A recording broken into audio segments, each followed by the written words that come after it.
Mano Menezes deu uma declaração sobre o elenco do Grêmio dizendo uma coisa, mas querendo dizer outra.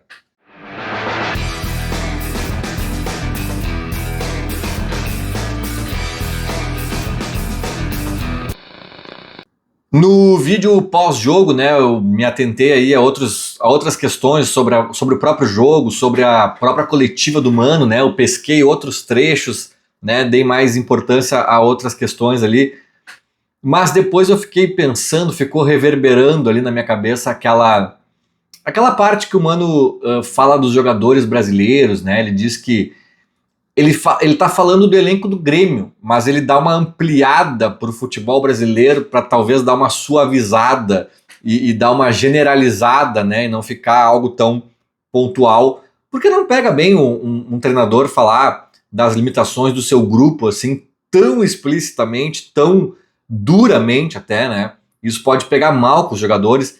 E já tenho minhas dúvidas se não pegou, tá? Dependendo do melindre, do quão mimados os caras podem ser, de repente já pode ter entrado atravessado ali alguma coisa para os caras, mas eu espero que não. De todo modo, ele disse que, gente, vamos ser realistas, né? No futebol brasileiro, a gente precisa muito da organização do time para conseguir colher bons frutos, porque o nível técnico dos jogadores aqui, e aí ele se refere ao Brasil, não ao Grêmio especificamente, né? É um nível médio. Ele fala uma obviedade, na verdade, porque ele diz que os caras que são realmente top de linha estão na Europa, né? E os caras de um estofo maior que estão no Brasil, né? Os candidatos a craques ou craques já consagrados, ou estão no comecinho de carreira, ainda tendo que ser lapidados e amadurecer, etc., e até fisicamente ganhar corpo e tal, ou são os caras que estão no fim de carreira, que já fizeram a carreira na Europa, ou sei lá onde, e voltam já com uma idade avançada. Então, o filé do filé a gente não tem, né? A gente tem os caras de nível médio que fazem a carreira inteira aqui porque são médios, ou os craques que estão ainda verdes, ou já estão quase pendurando as chuteiras, já sem o mesmo vigor dos áureos tempos. Cara, ele falou uma obviedade. Ele falou uma obviedade e é esse o cenário, de forma geral, do Brasil. É claro que analisar o cenário do Brasil hoje em dia, eu acho que está um pouco mais difícil de generalizar, porque o cenário do Grêmio é um, do Flamengo é outro, do Mirassol é outro, né? E assim por diante. Então acho que tem muitos cenários dentro do Brasil, mas de forma geral, nem o Flamengo consegue pegar o Mbappé, o filé do filé dos próprios brasileiros que se destacam ali. A maioria ali tá em fim de carreira ou bateu na Europa e voltou, né? Tipo Gerson, o cara é um craque pro futebol brasileiro, mas pra Europa não brilhou desse jeito todo aí. Então, o Mano faz uma generalização do futebol brasileiro que ele tem razão. Só que assim, agora vamos entender, vamos interpretar. O que ele falou é isso, tá posto, né? É o óbvio, é um contexto que todo mundo conhece. Mas assim, agora vamos interpretar o que ele falou, dentro do contexto em que ele falou isso. Por quê? Essa fala dele, na minha opinião, faria mais sentido se o Grêmio tivesse perdido ou empatado, enfim, um jogo pro, deixa eu ver aqui, um time pro Sevilha, né, pro Valência, lá da Espanha, pro Lyon da França. Um time que a gente não considera grande, né, da Europa, mas que o Mano pode estar dizendo assim, cara, beleza, né, o Grêmio é maior que o Sevilha, concordo, mas vamos falar a verdade, os caras lá jogam com um time europeu de ponta, daqui a pouco tem uma vitrine ali de uma Eurocopa, até de uma Champions, numa dessas ali, na própria La Liga, né, pega o Real Madrid, pega o Barcelona. Os caras podem aparecer ali num mercado diferente, o dinheiro lá pesa mais, né?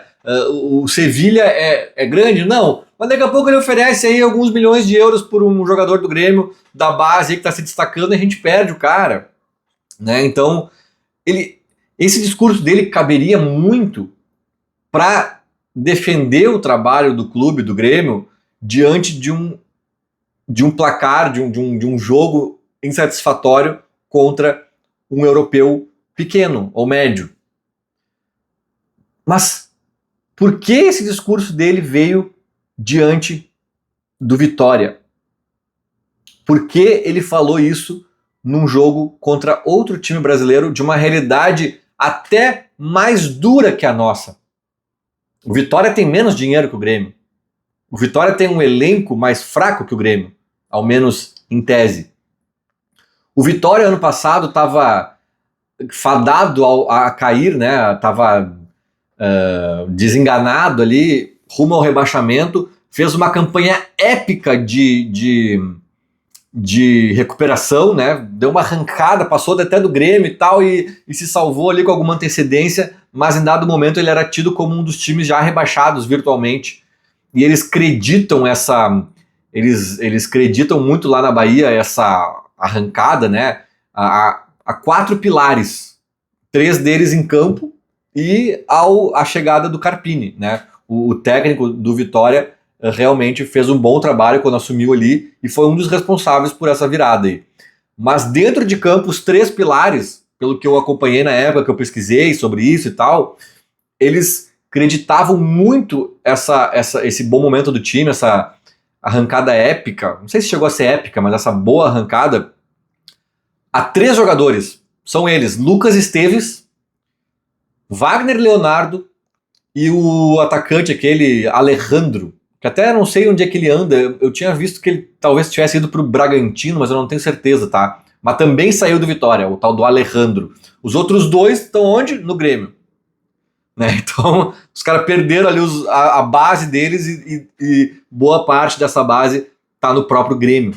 Né? Então, o Vitória tem condições ainda inferiores para fazer futebol. Então, o que o Mano quer dizer com... Gente, não vamos nos iludir. O nível dos jogadores brasileiros é médio. A gente precisa de organização para conseguir mostrar um bom futebol. Nessa parte da organização, ele obviamente está falando da bagunça que ele encontrou no Grêmio e do tempo que ele vai precisar para arrumar. Que já seria um tempo considerável mesmo com um calendário espaçado, e sem esse espaçamento é pior ainda. Ele chega a dizer, gente, desculpa, mas eu vou levar como der até as paradas lá da data FIFA e do Mundial. Né? Ele chega a mencionar essas paradas como pontos-chave assim, de conseguir implementar algumas coisas. Até lá vai ser com ajustes pontuais aqui ou ali.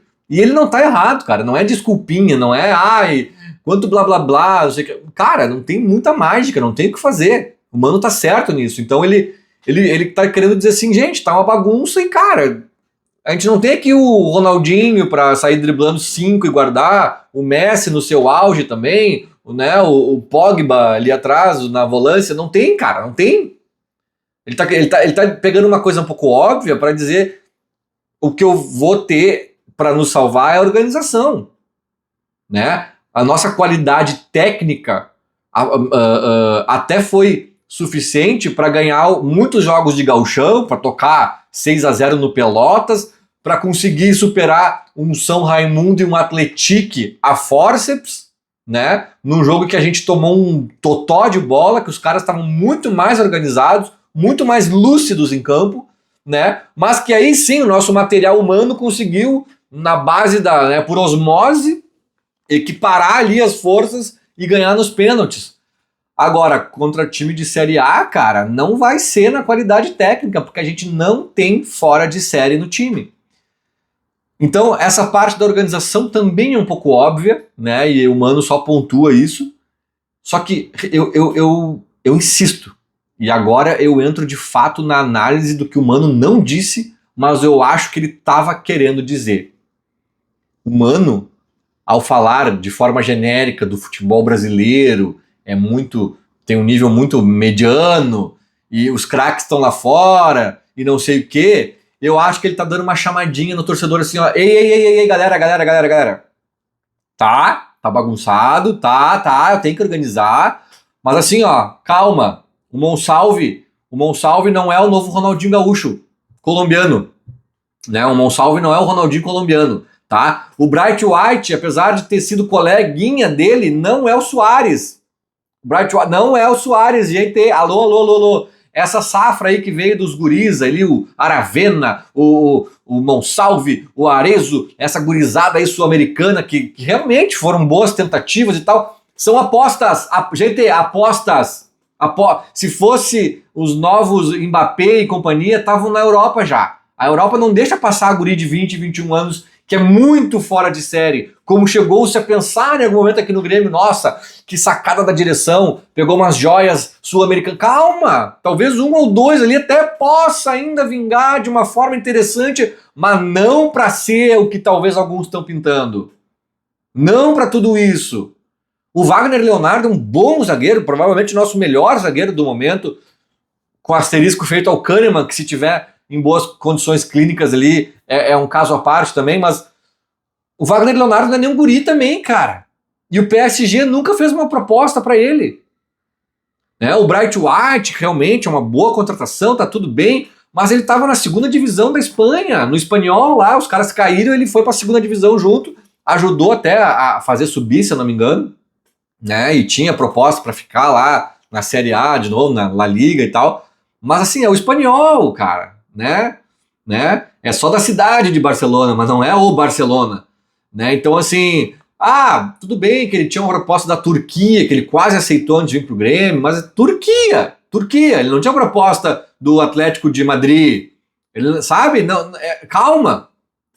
Eu acho que assim, ó, diante do caos que foi 2024, um pouco pela enchente, sim, e também muito pela bagunça que o Renato causou taticamente no time, em alguma medida, e pela bagunça que, sem dúvidas, o Gustavo Quinteiros perpetuou e até piorou, na minha opinião, né?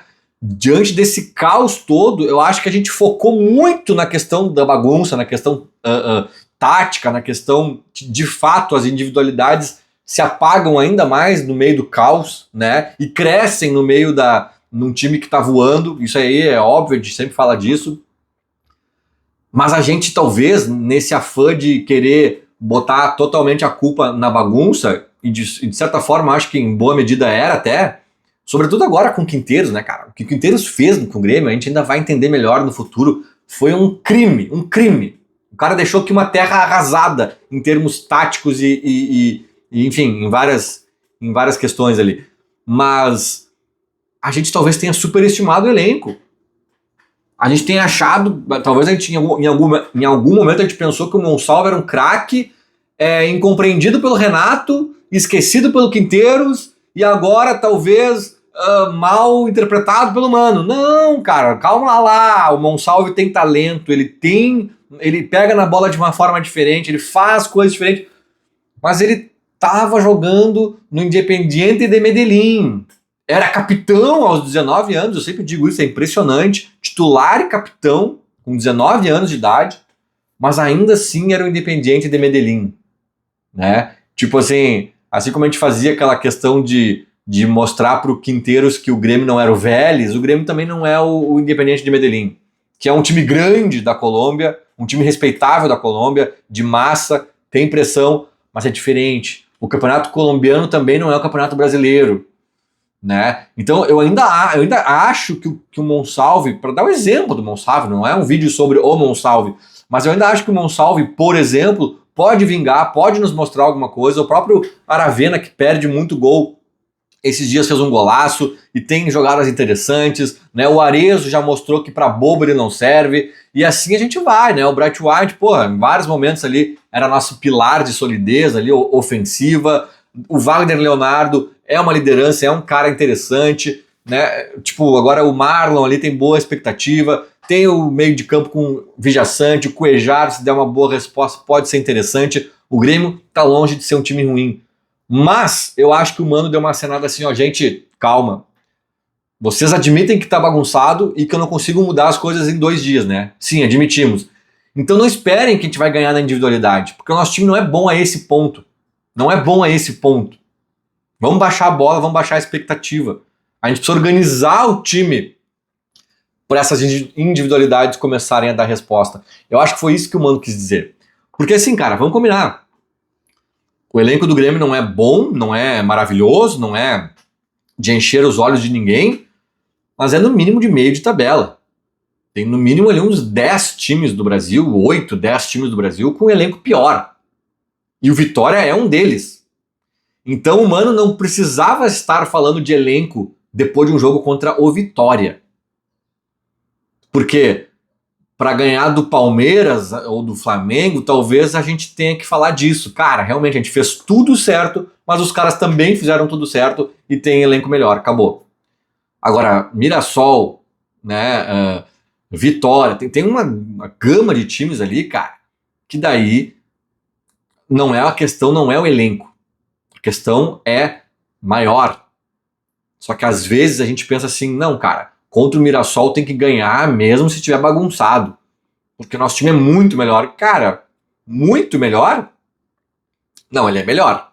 O elenco é melhor. Mas se tiver bagunçado, não ganha, cara. Porque nosso time não é tão melhor assim. Não é o Real Madrid. Não é o Real Madrid.